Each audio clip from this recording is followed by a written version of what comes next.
एवढं मोठं दिसतंय, चांगलं दिसतंय.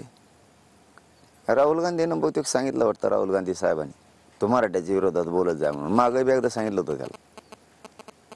सगळा सोपडा साफ होईल, नीट राह ना. राजकीय करिअर बरबाद करून टाकशील.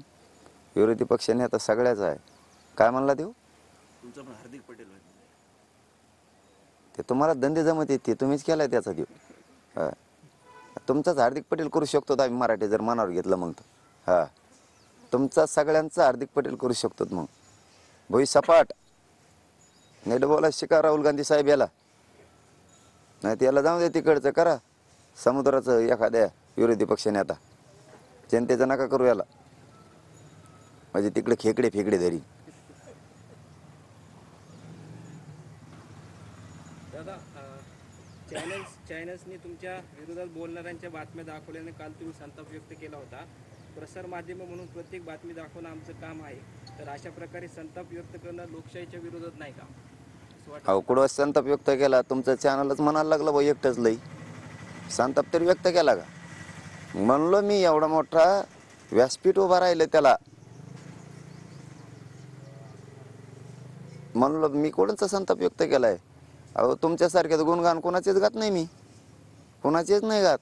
इतके गुणगान होतो तुमच्या सगळ्या चॅनलच्या प्रतिनिधीचे. मी म्हणलो फक्त की एवढे मोठमोठाले त्याला व्यासपीठ उभा राहिले, याचा अर्थ राजकारण हातात. तुम्ही लय वेळ दाखवलं म्हणून तुम्हाला शंका आली काय?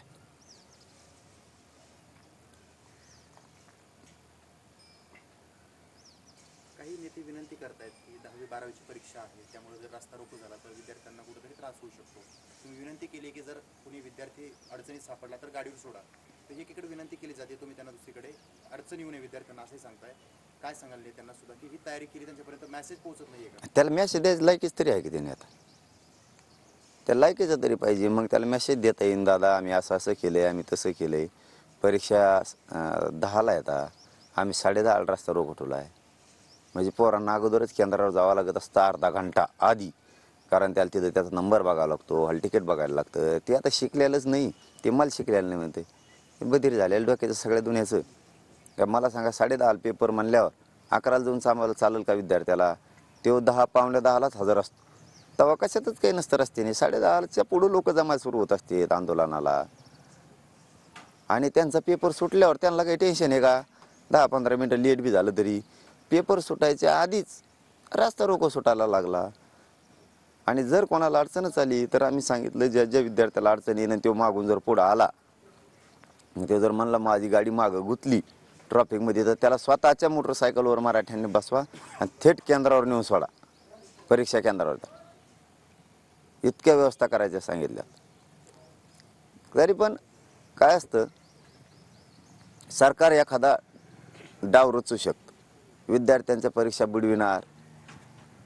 मी आधीच सावध करतोय मराठ्यांना पण आणि पत्रकार बांधवांना सुद्धा आधीच, की ते परीक्षा बुडवणार, तेच दाखवणार की परीक्षा बुडल्या म्हणून, तेच याचिका दाखल करणार. हे प्रयोग सरकार करणार. कारण मी 10% स्वीकारत नाही आरक्षण दिलेलं. आणि मग कसं रोखायचं? मग एखादा लढत असणारा माणूस जर ऐकत नसला तर त्याला बदनाम करावं लागतं. जुनी मनच आहे ती, त्याला बदनाम करावं लागतं.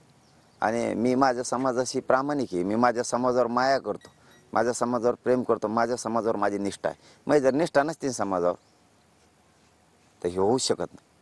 जशी प्रत्येकाच्या कुटुंबावर माया असते, निष्ठा असते, त्याला प्रेम असते.